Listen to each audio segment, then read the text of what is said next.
Welcome back to the Integrated Leader Podcast. I am Lauren Marie, and we are on day 4 of the series, Tension on Purpose, Leading with Power and Heart.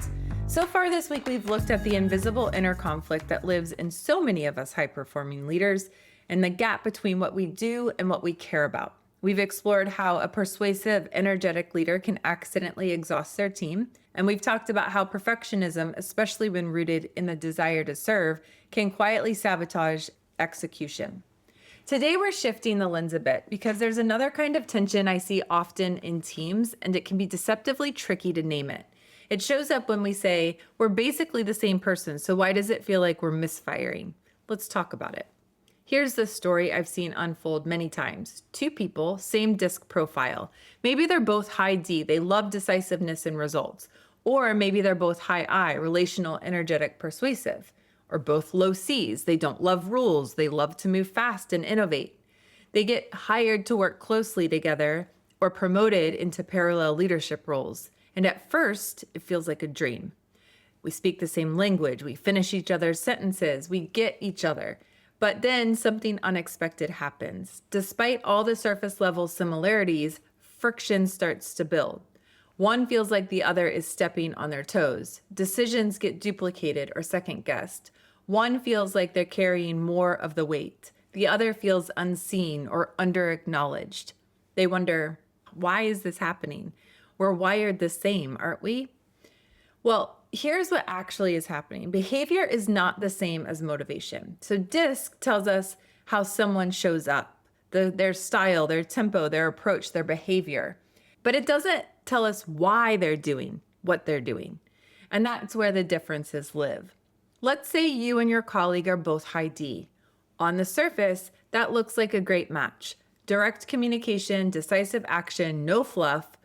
But what if you're motivated by autonomy, you want ownership and credit, and they're motivated by harmony? They want to be behind the scenes, influence, and shared success. Now, even though you act similarly, your needs are different. Or maybe you're both high I. You love people. You're relational. You bring the energy. You're both visionaries. But one of you is fueled by novelty, always chasing that new idea, and the other is motivated by helping others, staying committed to the person, not the plan. Now we're talking about different kinds of loyalty, different kinds of stress, different kinds of burnout. And unless we name that, we're going to keep getting confused and at times quietly frustrated with each other. So what do? We start listening beneath the behavior. Try asking, what matters most to them in this situation? Because similarity in style doesn't mean alignment in purpose. And without shared purpose, even the best matched teams start to drift. If this sounds like something you're experiencing right now, maybe in a peer relationship or even in a friendship or marriage, here's some simple exercises I use with clients. Name what's similar. Are you both fast-paced, big picture thinkers, people first, competitive? Name the overlap. Then name what you think might be different underneath. What gets each of you out of bed in the morning? What creates resentment when it's missing? What's the unspoken why behind how you each lead? Ask, don't assume, as the third. It's easy to project your own motivation onto people who look and sound like you. Take the time to ask what they care about most. Ask what success looks like to them. Here's your reflection question for today. Is there someone in your life or on your team who seems similar on the surface, but keeps surprising you underneath? What might you be missing in their motivation? When we stop assuming that similarity means sameness, we open the door to empathy.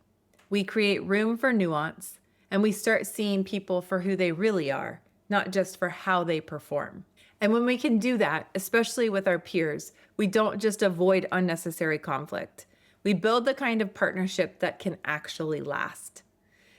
Thank you for spending time with me today. Tomorrow, we'll wrap up this series with integration episode, where we'll take all of these tensions and talk about what it means to lead wholeheartedly and with clarity.